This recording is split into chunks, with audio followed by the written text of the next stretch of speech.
hand to people from afar. When your matter is brought before them, they don't only treat it with resentment. They develop hatred for anybody who even stand to extend a helping hand to you. These are your own blood who are supposed to protect you, promote you, defend you. Rather, they will send you out to the wolves to devour you. Everything about you, they have the information. And it's easier for them to dispense it because you have shared sensitive and strategic things pertaining to life with them. Section Proverbs, section 27, article 18. 27:18. 27:18. Matthew 27:18. 27, section Matthew, subsection 27, article 18. Section Matthew, subsection 27. For he knew that for envy they had delivered him. See, you don't need to be ignorant of people who don't like you. Oh. You are not with me here. But you will not act like them because you have more understanding, more wisdom, more revelation, and more light. You will be tactical and technical in your manner of interacting and relating with them. You will not run away from them because you are the light. And the light shines in darkness, and darkness cannot comprehend it. But you need to take cognizance of everyone who doesn't like you, everyone who fights you, and everyone who takes delight in criticizing you. You have to mark them and know how to relate with them. Oh, you are not with me. I say you are not with me. I say you are not with me. Let me show you something. Section John, subsection 2, article 24. Am I teaching good? Am I doing a good job?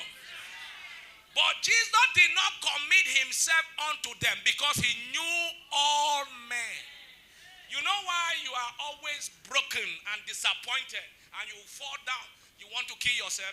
Because you took yourself and give to men. And then you sold everything about yourself to them. And they began using those things one after another against you.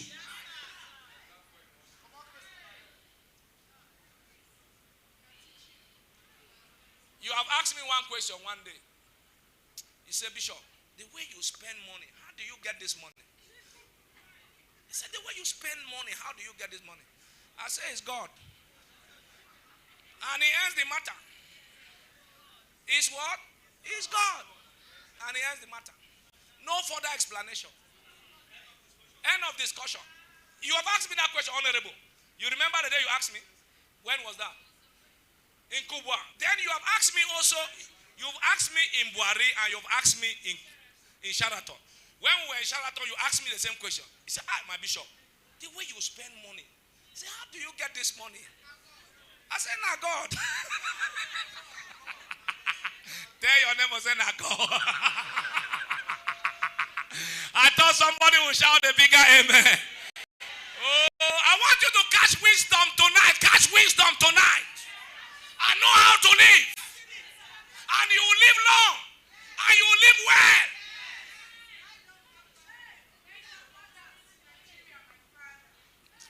Section John, subsection 2, article 24. We are still there, we are still there, we are still there. But Jesus did not commit himself unto them because he knew all men. See, you can't meet somebody whose relationship with you have not been tested. Even if somebody meets you today and say God spoke to him and showed him expressly that you are the wife, there are still information you need to keep to yourself. Because anything can fail. Nobody can change. You yourself can change your mind tomorrow. The person can see somebody better than you, say she's not doing again. And you not just leave the relationship, you carry your secret and go with it. That is your dignity. That is your pride. That is your power. That is your authority.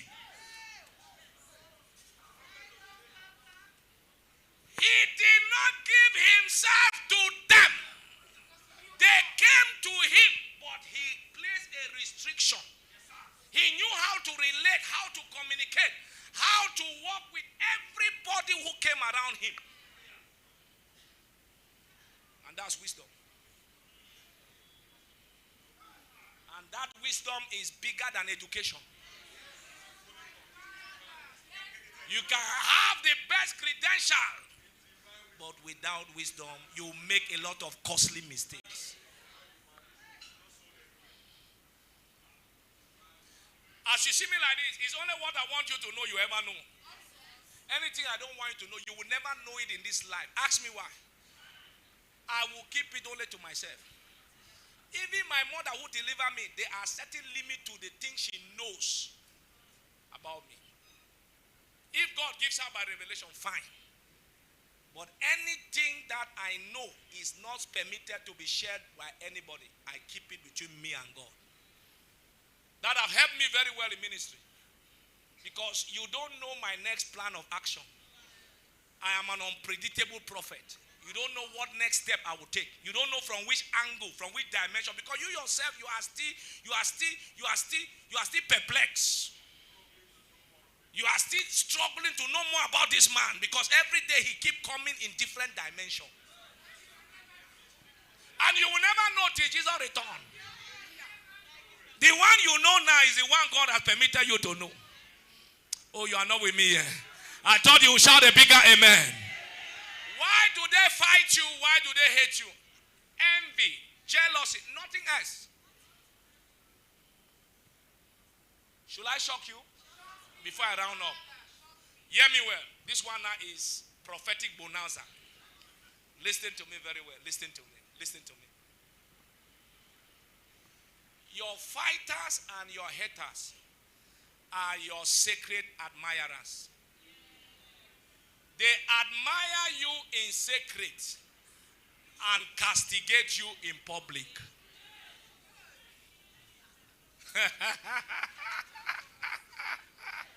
Did you get that very well? What did I say? Your haters, your critics, and your fighters are your sacred admirers. They admire you in secret and fight you in public. Ask me, why do they admire you? There are qualities and virtues in you that they are eager. They desire to become like you.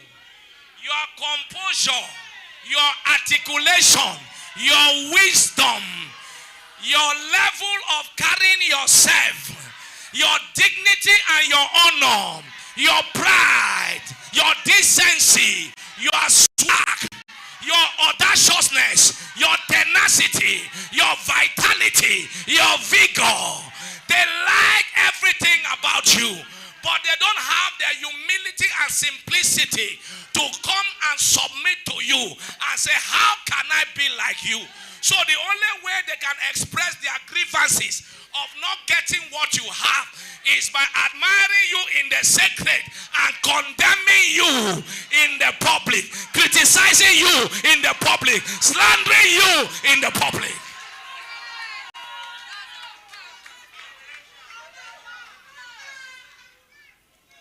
Most of the people who fight you, who criticize you, and who hate you, I can tell you this for free.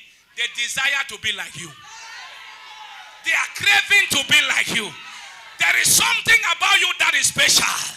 When they look at the way you move, when they look at the way you communicate, when they look at the way you carry yourself, they desire to be like you.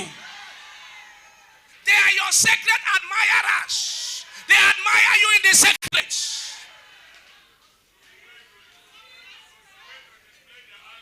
Yes, that is when they come to the public.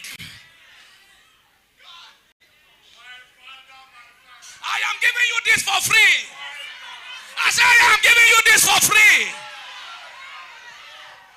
They like your swag. They like your composure. They like your ability to communicate. They like the way you manage yourself. They like the way you move. They like your confidence. They like your authority. They like your sagacity. They like your vitality. They like everything about you. They like your doings. Who am I helping tonight? If you are the one I'm helping, let me hear your amen like fire. Did you hear me very well? Your fighters, your haters, and your critics are your sacred admirers. They admire you in secret and condemn you and fight you and criticize you in public. They like everything about you.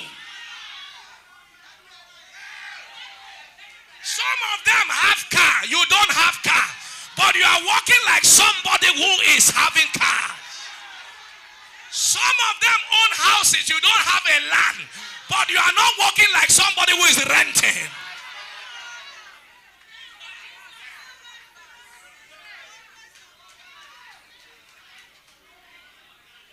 So don't be moved when they fight you. They cannot possess what you possess. The virtue in you, they desire it. They can't get it. The giftings in you, they love it. They admire it. But they cannot get it.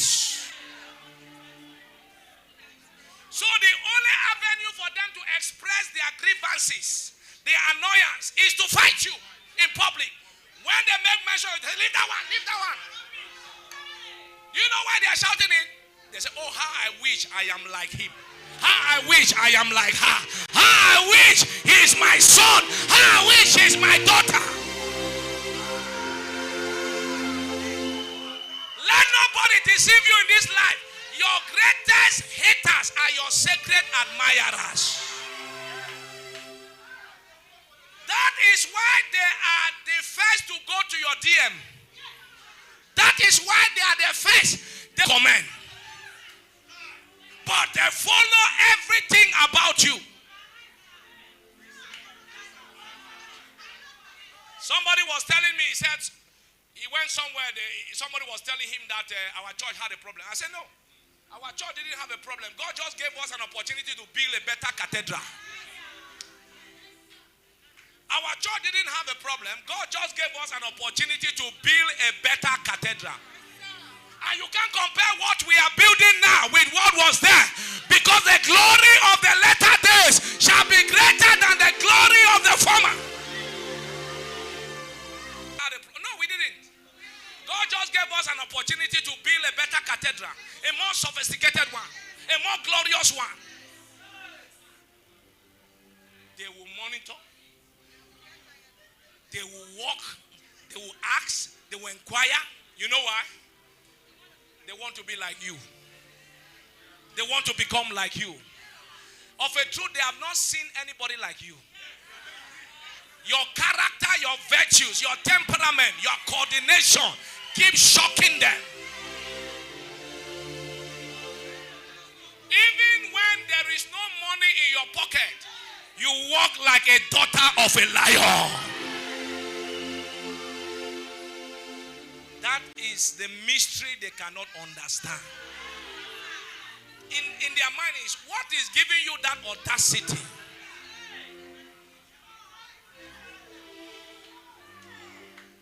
Hear me for free as your bishop.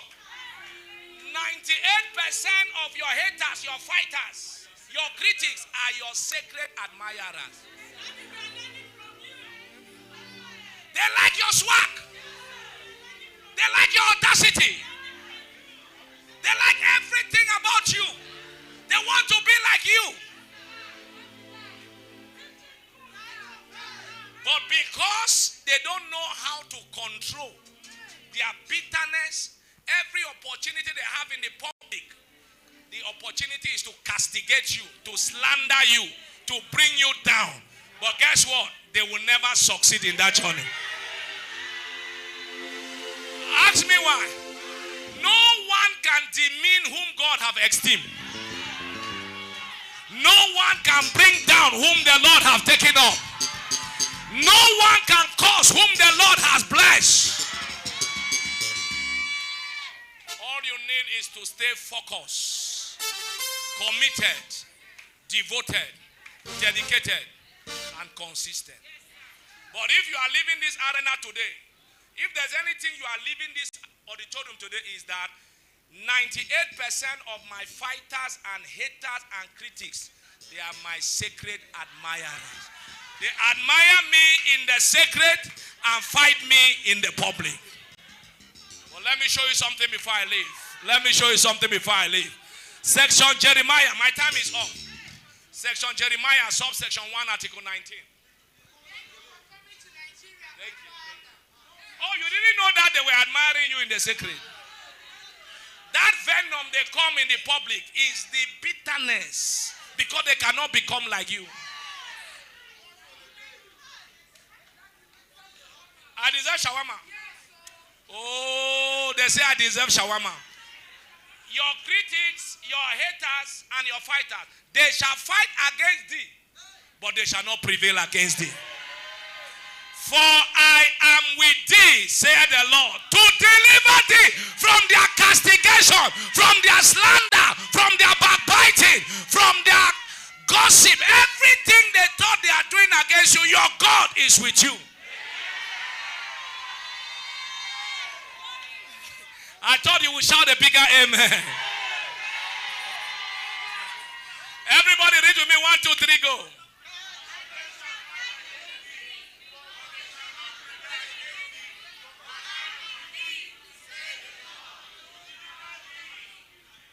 I thought you would shout a bigger amen.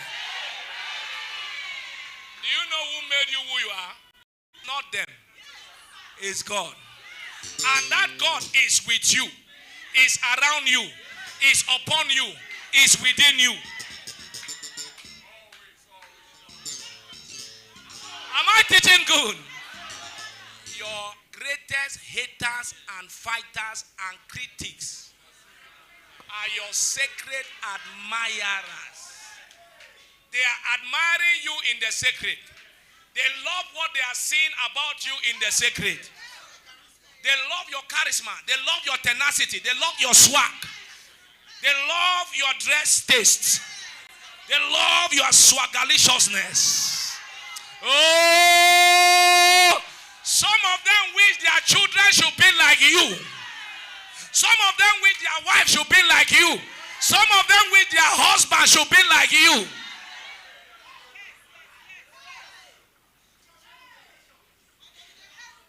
Am I teaching good? So, don't be concerned about them. Be concerned about him. Because where you are going to is far bigger and better than what they are doing against you. They shall take their counsel together, but their counsel shall not stand.